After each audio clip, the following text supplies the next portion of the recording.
न करते हुए मोदी जी जब घोषणा करते हैं, तब एक बाजू किसान मजदूरों का सम्मान लगता है और दूसरी बाजू अपमान भी लगता है, क्योंकि वो कहते हैं लाभदायक 3 कानूनों को हम लोग समझा नहीं पाए हैं।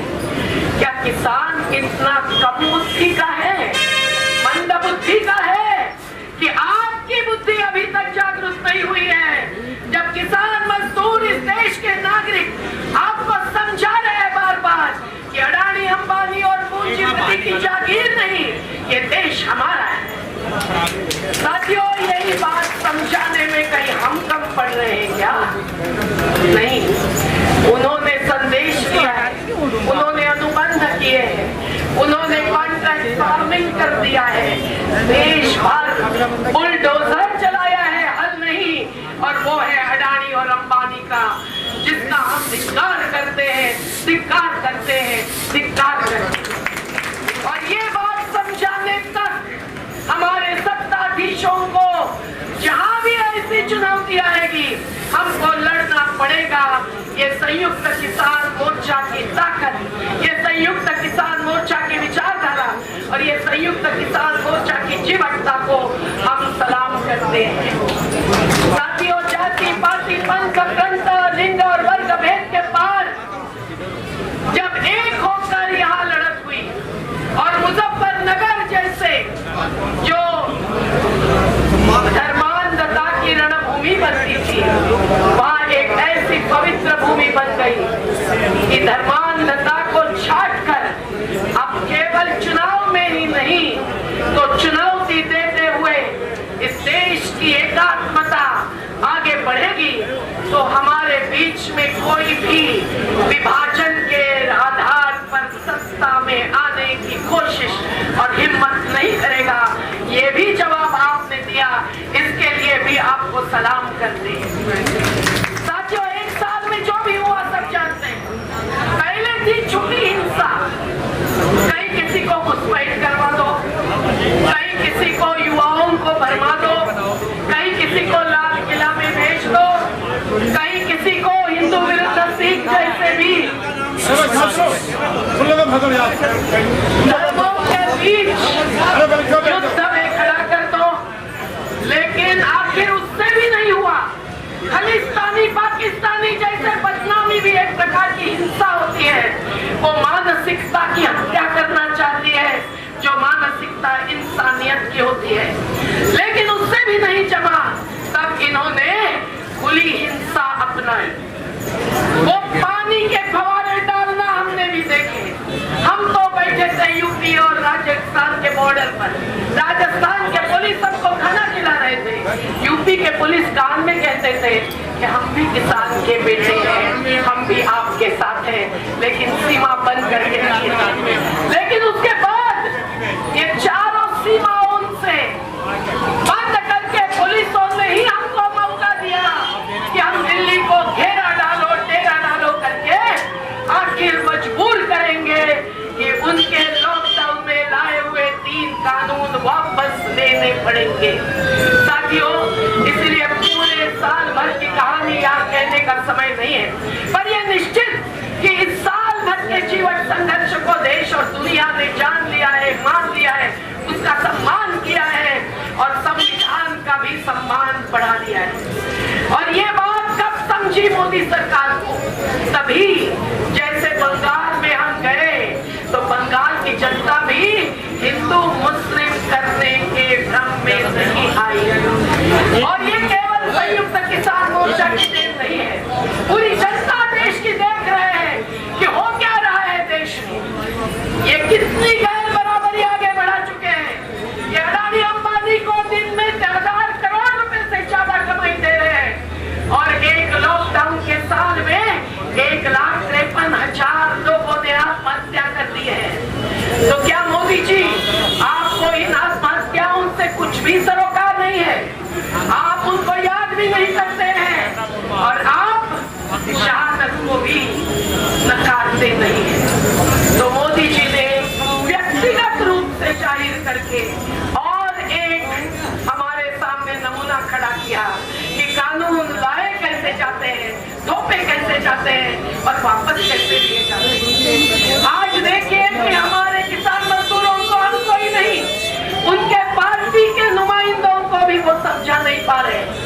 कंगना रावत को पद्मश्री दे रहे हैं, पर आजादी की सच्ची राह कंगना नहीं जानती है। हमें पूछिए मुंबई में उसने कौन सी राह पकड़ी थी। और तो और उनके पार्टी के भी विभाजित दिखते हैं नुमाइंदे इन कानून वापसी के मुद्दे पर। तो विप निकालना पड़ रहा है भारतीय जनता पार्टी को। तो साथियों, संसद में आखिरी में आएंगे ही 3 कानून के वापसी का मुद्दा। लेकिन समझ लीजिए कि कल मंत्रिमंडल में आ कहा है, पर संसद जब तक बोलती नहीं है तब तक हम लोग जश्न जो मना रहे हैं उसकी मंजिल और भी आगे रखकर आगे की लड़ाई की तैयारी कर रहे हैं। तैयार है ना? तैयार है। ये गैर बराबरी अगर मिटानी है तो एक बाजू ये जाति धर्म की बात जो उत्तर प्रदेश, उत्तराखंड, पंजाब में भी वो लाना चाहेंगे, लेकिन वो डर रहे हैं कि जो बंगाल, तमिलनाडु में नहीं कर पाए तो यहाँ भी कैसे कर पाएंगे, जो केरला में घुस नहीं पाए तो यहाँ भी कैसे घुस पाएंगे। और इसीलिए जब ये वोट बैंक की राजनीति आज हमें ये चुनौती दे रही है, तो जन आंदोलनों की राजनीति को आपने ही और सशक्त और मजबूत बनाया और मोदी जी को मजबूर कर दिया है। ये इसलिए भी आपको सलाम है। हम जानते हैं कि आज हम लोग MSP को क्यों याद कर रहे हैं, क्योंकि ये कमाने वाले आपकी सब्जी, आपके फल, आपका मकाई, आपका भुट्टा, आपके हर चीज पर कमाई कर रहे हैं। हजारों मॉल्स के साथ दालन खोल के बैठे हैं और यहाँ 5 रुपए किलो में खरीदो और वहाँ 50 रुपए में बेचो। ये जो कारोबार चल रहा है, ये बिचौलियों का पूरा योगदान आज आत्महत्या करने के लिए मजबूर कर रहा है। और स्वामीनाथन आयोग नाम तो बहुत किया, घोषणा पत्रों में रहा, लेकिन आज तक जब न्यूनतम समर्थन मूल्य भी देने की इनकी दानत नहीं है। ये कहते हैं स्वराज इंडिया के केस में सुप्रीम कोर्ट में शपथ पत्र देकर कि हमारे पास पैसा नहीं है एमएसपी देने के लिए। इनके पास पैसा है वोडाफोन को देने के लिए, इनके पास पैसा है निजी फंड में पीएम केयर्स फंड में इकट्ठा करने के लिए, इनके पास पैसा है सेंट्रल विस्टा के नाम पर संसद भवन भी ध्वस्त करके फिर से बनाने में, इनके पास पैसा है नीरव मोदी और विजय मल्ल्या जैसे को कर्ज माफ करने में, इनके पास पैसा है बड़े बड़े हाईवे और फ्लाईओवर बनाने में, जो उत्तराखंड में उन्होंने अब बारिश नहीं बाढ़ लाई है विकास के नाम पर बड़े बड़े योजनाओं। लेकिन हम लोग चाहते हैं कि पहली प्राथमिकता वो दे दें, किसानों की आत्महत्या नहीं करनी पड़े, इतना दाम उनको देने की। आज न्यूनतम मिनिमम से हम शुरू करेंगे, अब मैक्सिमम पर जाए बिना नहीं रहेंगे, ये भी संकल्प हमारा होना चाहिए। मेरे भाषण के बाद आत्महत्या पर एक दिल को छूने वाला गीत हमारे नवीन मिश्रा जी गाकर आपको और हमको ऐलान करेंगे। मैं बस इतना ही कहूंगी कि आज से आगे जो हमारा मोर्चा जाने वाला है उसका निर्णय तो कल सामूहिक नेतृत्व से ही लिया जाएगा, लेकिन आज पूरे देश भर न केवल पंजाब और हरियाणा में जो आवाज उठी है उसने किसानी का सम्मान बढ़ाया है। रोजगार अगर चाहिए बचाना बढ़ाना तो मोदी जी के भरोसे और आश्वासन पर पकौड़ा बेचकर नहीं मिल सकता है, जल जंगल जमीन बचाकर ही मिल सकता है। और इसीलिए जबरन भूमि अधिग्रहण, फसल बीमा में फसाहट, हर चीज में जो उन्होंने आज तक लूट की है वो प्राकृतिक विनाश की दिशा में ढकेलना है। ग्लासगो में जाकर ये कहते हैं कि 2070 तक हम लोग तापमान मर्यादित करेंगे, लेकिन यहाँ बारिश से आकर कोल ब्लॉक बेच देते हैं। साथियों, हम चुप नहीं बैठ सकते हैं। कहीं जमीन छीन रहे हैं, कहीं नदियां बर्बाद कर रहे हैं, कहीं जंगल कॉर्पोरेट्स को देने की तैयारी है। बिल गेट्स फाउंडेशन जैसे 4 कंपनियों को इन्होंने देश की जमीन का पूरा नक्शा बनाना, उसके आलेख बनाना, रिकॉर्ड बनाना, ये ये काम दिया है। बिल गेट्स फाउंडेशन को मध्य प्रदेश के कुछ जिलों के कुछ गांव में उन्होंने आमंत्रित किया है, जो 2,40,000 एकड़ के मालिक है अमेरिका में, अन्य देशों में भी, और जिन्होंने अफ्रीका की खेती बर्बाद की है। वॉलमार्ट को नरेंद्र तोमर जी बुला रहे हैं और अडानी और ऐसे विदेशी कंपनियों के भी अनुबंध हो रहे हैं। अडानी के जैसे कंपनियां साइलोज और गोडाउन खड़े करने में लगी है। और पंजाब में मैं अभी जाके आई, हमारी बहनें लुधियाना के पास साइलो के सामने बैठकर अडानी का बोर्ड उतारने को मजबूर कर रही है।